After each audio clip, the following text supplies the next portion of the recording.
បាទសូមគោរពជំរាបសួរស្វាគមន៍អ្នកនរគ្នាមកកាន់វីដេអូថ្មីអូខេថ្ងៃនេះយើងនឹងបង្កើតជា sample មួយទៀតនៅក្នុងកម្មវិធី PowerPoint អូខេជំនាញដំបូងអ្នកនរគ្នាចូលបង្កើត slide មួយហើយបន្តមកទៀតអ្នកនរគូ shape មួយនេះមកអូខេអញ្ចឹងខ្ញុំយក shape បែបនេះគូមួយហើយជំទាញបែបនេះអញ្ចឹងអ្នកនរគ្នាសេរីវាឲ្យដូចជាម៉ៅនៅលើកុំព្យូទ័រណាខ្ញុំចង់បានបែបនេះចុះអូខេបន្តមកទៀតអ្នកនរគ្នាត្រូវស្មានមើលថាតើយើងចង់បានហ្នឹងប្រមាណឥឡូវខ្ញុំឧទាហរណ៍ថាខ្ញុំចង់បាន4អញ្ចឹងខ្ញុំសូម copy វាដាក់មើលសិនថាតើវាពេញ slide របស់យើងអត់អីចឹងណាគូ shape បែបនេះមួយហើយយើងធ្វើការកាត់អញ្ចឹងយើងកាត់បែបនេះមក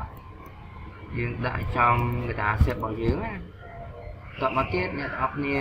អាចធ្វើការកាត់វាចោលមកអូខេតមកទៀតយើងធ្វើការលុបវាហើយអ្នកនរគ្នាអាចសួងវាទូចបន្តិចមកអូខេអញ្ចឹងយើងយកមកដាក់មើលវាបានអត់អូខេអញ្ចឹងយើងចង់បានប៉ុណ្ណឹងតមកទៀតអ្នកនរគ្នាបានប៉ុណ្ណឹងហើយយើងត្រូវធ្វើការកាត់វាបន្តិចទៀតអញ្ចឹងខ្ញុំសូមគូសវងមូលមួយទៀតហើយខ្ញុំសូមកាត់វាចោលធំបន្តិចចុះប៉ុណ្ណាតមកទៀតយើងកាត់បតង់ទៀតហើយអ្នកនរគ្នានឹងបាន shape មួយដែលមានបែបនេះ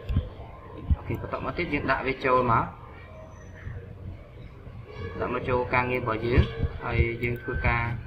ដាក់វាទៅជា no outline បន្តមកទៀតយើងដាក់នេះជាពណ៌សហើយយើងធ្វើការដាក់ពណ៌សបែបនេះមក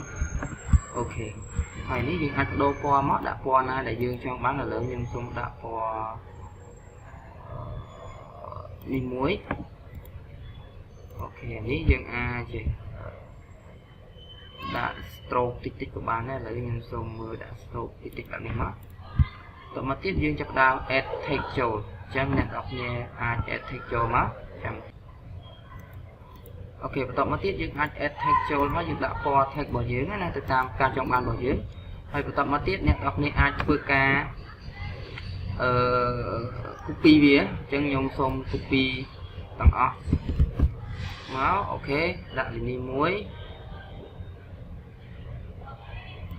យើង copy ទៀត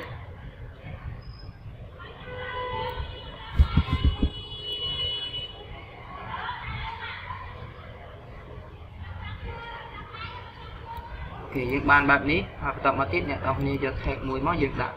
អានេះ s អញ្ចឹងមកហើយយើងអាច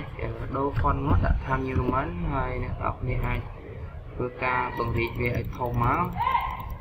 យើងដាក់ស្មោលវាហើយយើងដាក់វាទៅbullet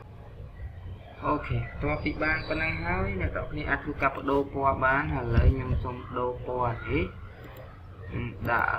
ពណ៌នេះចូលមកនេះខ្ញុំដាក់ពណ៌ស្វាយនេះខ្ញុំដាក់ពណ៌ថោអូខេអញ្ចឹងយើងបានប៉ុណ្ណឹងហើយបន្តមកទៀតអ្នកនរគ្នាអាចធ្វើកាត់ icon ចូលនឹងក៏បានដែរអូខេតមកយើងធ្វើការ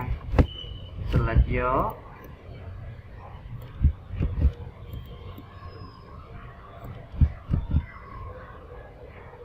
អូខេបន្តពីបានប៉ុណ្ណឹងហើយអ្នកនរគ្នាអាចធ្វើការដាក់ជា animation លើវាអញ្ចឹងខ្ញុំធ្វើការដាក់បែបនេះមកអូខេតមកទៀតយើងដាក់ with a previous ហើយអ្នកនរគ្នាចូលទៅ timing របស់វាអូខេអញ្ចឹងយើងអាចសេរីមើលបានហើយនេះដាក់ប៉ុណ្ណេះមកហើយបញ្ចប់ឲ្យវាលោតបែបនេះមកអូខេ